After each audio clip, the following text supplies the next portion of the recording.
Hello and welcome to the Sunil Jha Show. You're watching FYI Plus. BJP, the party is directly targeting Mr. Arvind Kejriwal now. According to the spokesperson of the BJP, Gaurav Bhatia, he told journalists, the public of the nation and Delhi have understood that if there's a kingpin in liquor scam, it is Arvind Kejriwal, on whose indications the liquor scam in Delhi took place. The accused Dinesh Arora, who is a businessman, has accepted that at Delhi Chief Minister's residence the meeting was held. अब ये BJP के spokesperson Gaurav Bhatia बोल रहे हैं कि ये जो दिनेश अरोड़ा है, जिसका जिक्र चार्जशीट में एनफोर्समेंट डायरेक्टरेट ने किया और जुलाई में उसको अरेस्ट किया, उसकी क्वेश्चनिंग की और कहा जा रहा है अब वो गवर्नमेंट अप्रूवर हो गया, अब वो अप्रूवर बन गया है, गवर्नमेंट सरकारी गवाह बन गया है। और उसने जो कुछ भी बताया उसके मुताबिक कि जिस वक्त उसको फोन किया गया था, संजय सिंह ने फोन किया था, वो meeting Delhi chief minister Arvind Kejriwal के घर पर हो रही थी और वहीं से संजय सिंह ने पैसों के लिए उसको फोन किया था। गौरव भाटिया के मुताबिक ये जो कुछ भी हो रहा है, जो कुछ भी पूरा शराब का घपला है, लिकर स्कैम है, शराब के ठेके देने का जो घपला है, लिकर वेंडर्स और लिकर शॉप्स और लिकर लाइसेंस देने का जो पूरी कंट्रोवर्सी है, इसके सरगना अरविंद केजरीवाल है और इस सारा कुछ अरविंद केजरीवाल के इशारों पर ही हुआ है। अरविंद केजरीवाल ही इसके किंगपिन है। यानी पहले मनीष सिसोदिया अरेस्ट हुए, फिर अब संजय सिंह अरेस्ट हुए और अब निशाना अरविंद केजरीवाल। बीजेपी क्लियर है, वो अरविंद केजरीवाल को बख्शना नहीं चाहती। क्या अरविंद केजरीवाल इससे बच पाएंगे is something that has to be seen, because ये इंडिकेशंस अच्छे नहीं है। ये क्लियर इंडिकेशन है कि एनफोर्समेंट डायरेक्टरेट का जो अगला कदम है वो अरविंद केजरीवाल के घर की तरफ ही बढ़ेगा। It is expected from whatever the BJP leaders are indicating and whatever Dinesh Arora is saying, whatever way the investigation of Enforcement Directorate is going, it won't be a surprise if Enforcement Directorate knocks on the door of Mr. Arvind Kejriwal next in connection with the whole liquor scam or liquor license scam. Mr. Gaurav Bhatia further said, on the indication of Mr. Arvind Kejriwal, Sanjay Singh asked Dinesh Arora to give 32 lakh to Aam Aadmi Party. So a member of parliament does wasuli sitting at the chief minister's residence. The 32 lakh was given through check. There could be crores of rupees and it has come across during the investigation. यानी mister Gaurav Bhatia ने बताया कि अरविंद केजरीवाल के इशारे पर ही संजय सिंह ने 32 लाख रुपए मांगे और 32 लाख रुपए दिनेश अरोड़ा ने चेक से पेमेंट किए। ये सब कुछ अरविंद केजरीवाल के घर पे बैठकर हो रहा था। करोड़ों रुपए हैं जिनका लेन देन हुआ है और ये बात इन्वेस्टिगेशन में साबित हुई है। अब ये सारे क्लेम्स बीजेपी के स्पोक्सपर्सन कर रहे हैं। एनफोर्समेंट डायरेक्टरेट ने कुछ भी नहीं कहा है। सो जब तक एनफोर्समेंट डायरेक्टरेट कोर्ट में नहीं कहती है, जब तक कोर्ट नहीं कहता है, तब तक ये बात मान लेना कि जो कुछ भी बीजेपी के लीडर्स कह रहे हैं वही सच है, ये बहुत मुश्किल है। लेकिन ये इंडिकेशन अरविंद केजरीवाल के लिए ठीक नहीं है। उनके बड़े नेता एक के बाद एक जेल जा रहे हैं और ये अपने आप में बहुत बड़ी परेशानी है, क्योंकि अरविंद केजरीवाल को पार्टी चलाना है, उनको अभी लोकसभा कैंपेन करना है और अलग अलग स्टेट्स में करना है। तो क्या अरविंद केजरीवाल अपने बलबूते सारे स्टेट में कैंपेन कर लेंगे या फिर अरविंद केजरीवाल की पार्टी केवल अरविंद केजरीवाल तक रह जाएगी, बाकी जितने भी नेता हैं क्या वो सारे जेल चले जाएंगे, या फिर अरविंद केजरीवाल के घर पर भी दस्तक एनफोर्समेंट डायरेक्टरेट देगी।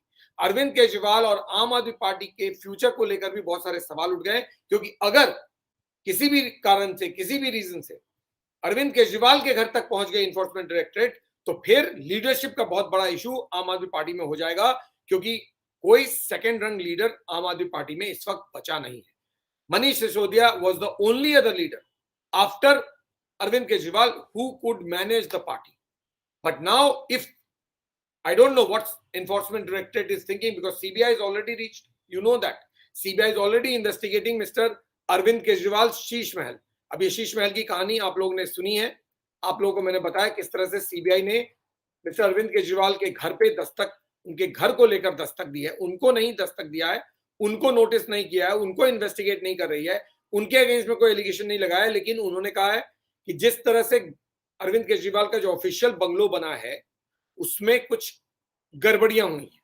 अब देखना यह है कि इसको किसने ऑर्डर किया, ये सारा काम जो हुआ है जिसमें करोड़ों रुपए खर्च किए गए, इसको किसने ऑर्डर किया, कौन से वो ऑफिशियल्स थे, और जो केस रजिस्टर किया सीबीआई ने वो अनआइडेंटिफाइड गवर्नमेंट ऑफिशियल्स के अगेंस्ट में किया है, अरविंद केजरीवाल के अगेंस्ट में नहीं किया है, लेकिन वो केस रिलेटेड है अरविंद केजरीवाल के ऑफिशियल बंगलो को लेकर। सो इनडायरेक्टली, डायरेक्टली तो नहीं लेकिन indirectly CBI is knocking on the door of Mr. Arvind Kejriwal. Now the question is, liquor scam, ultimately Arvind Kejriwal is the boss of Delhi and Delhi government. ऐसा तो हो ही नहीं सकता कि संजय सिंह जो कर रहे थे, जो मनीष सिसोदिया कर रहे थे, जो सत्येंद्र जैन कर रहे थे, उसके बारे में अरविंद केजरीवाल को कुछ भी नहीं पता, ये तो हो ही नहीं सकता। तो अगर ये सारे लोगों के अगेंस्ट में करप्शन चार्जेस लग रहे हैं और ये सारे लोग गिरफ्तार हो रहे हैं on the basis of the fact that enforcement directorate is finding something against them, logic तो यही होगा ना कि उनके पास एविडेंस है।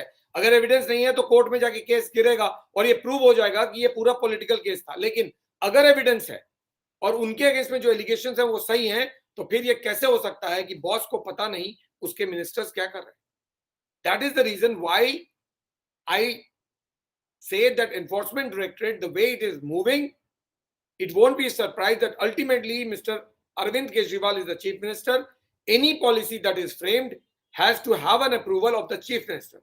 So how can the chief minister not know, or how can the chief minister not be aware of what Mr. Sanjay Singh or Manish Sisodia were doing? एक reference इस पूरे इन्वेस्टिगेशन में राघव चड्ढा का भी आया है, लेकिन राघव चड्ढा को लेकर कॉन्क्रीट एनफोर्समेंट डायरेक्टरेट ने अभी तक कुछ नहीं कहा है। लेकिन जिस तरह से आम आदमी पार्टी के लीडर्स एक के बाद एक कंट्रोवर्सीज में फंसते जा रहे हैं, चाहे वो लिकर स्कैम हो, चाहे वो शीश महल हो, चाहे वो और कोई स्कैंडल हो, चाहे वो मनी लॉन्ड्रिंग हो, चाहे वो हवाला ऑपरेशन हो, वो लीडर चाहे सत्येंद्र जैन हो या मनीष सिसोदिया हो या इवन अरविंद केजरीवाल का डायरेक्ट नाम नहीं आया लेकिन उनके बंगलों को लेकर जिक्र हो रहा है, चाहे वो संजय सिंह हो, ये जितने भी लोग हैं, इतने सारे लोगों का अगर एक पार्टी से नाम आ जाएगा, उस पार्टी की इमेज खराब होगी। जो पार्टी ईमानदारी के नाम पर यहां तक पहुंची, उसके पास ऐसे ऐसे लोग थे जिन लोगों को लेकर किसी तरह का कोई सवाल कभी नहीं उठा। लेकिन आज जब ये लोग पार्टी में नहीं है तो पार्टी किस तरफ जा रही है इसका अंदाजा किसी को भी नहीं है। मनीष सिसोदिया जेल में है, सत्येंद्र जैन जेल में है, संजय सिंह इस वक्त गिरफ्तार हैं, अरविंद केजरीवाल इकलौते नेता हैं पार्टी के भीतर जिनको पता है कि पार्टी में क्या कुछ चल रहा है। अब ये वाकई में ये करप्शन के चार्जेस सही हैं नहीं है, it is very difficult to guess, because political allegations भी होते हैं, इसमें कोई डिनाइल नहीं है। लेकिन इस केस में कितना है कितना नहीं है, no one knows. It is purely now for Mr. Arvind Kejriwal to demonstrate and win the confidence of people and tell them that all these cases, all these allegations, they are all rubbish. There's nothing that is concrete. There's nothing which is correct, and we are all above board, especially Mr. Arvind Kejriwal. Mr. Arvind Kejriwal's being above board यानी उनका ईमानदारी के पैमाने पे खरा उतरना इसलिए जरूरी है क्योंकि आम आदमी पार्टी का सर्वाइवल अरविंद केजरीवाल से जुड़ा हुआ है। Aam Aadmi Party is equal to Arvind Kejriwal, Arvind Kejriwal is equal to Aam Aadmi party. तो अगर किसी तरह की भी आंच अरविंद केजरीवाल पर आएगी, क्योंकि बाकी सारे नेता तो अब जेल में बचे हैं, केवल कुछ ही नेता, एक भगवंत मान है जो चीफ मिनिस्टर पंजाब है, एक राघव चड्ढा है जो प्रोमिनेंट लीडर्स नजर आते हैं, आतिशी हैं वो नजर आ रही है, सौरभ भारद्वाज नजर आ रहे हैं। इसके अलावा आम आदमी पार्टी में कोई ऐसा चेहरा नजर नहीं आ रहा है जिसको लेकर बात किया जा सके।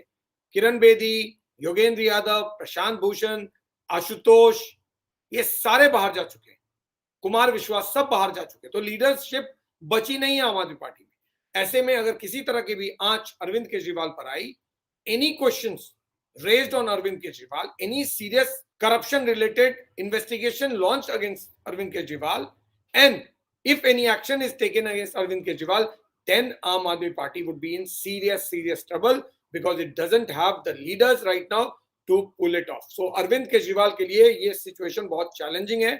Let's see how he meets it, because जिस तरह से एनफोर्समेंट डायरेक्टरेट और सीबीआई आगे बढ़ रहे हैं, ये इंडिकेशंस आम आदमी पार्टी के लिए अच्छे नहीं. On that note, I take leave. Thank you so much for watching. Stay connected, stay safe. Please do give your feedback.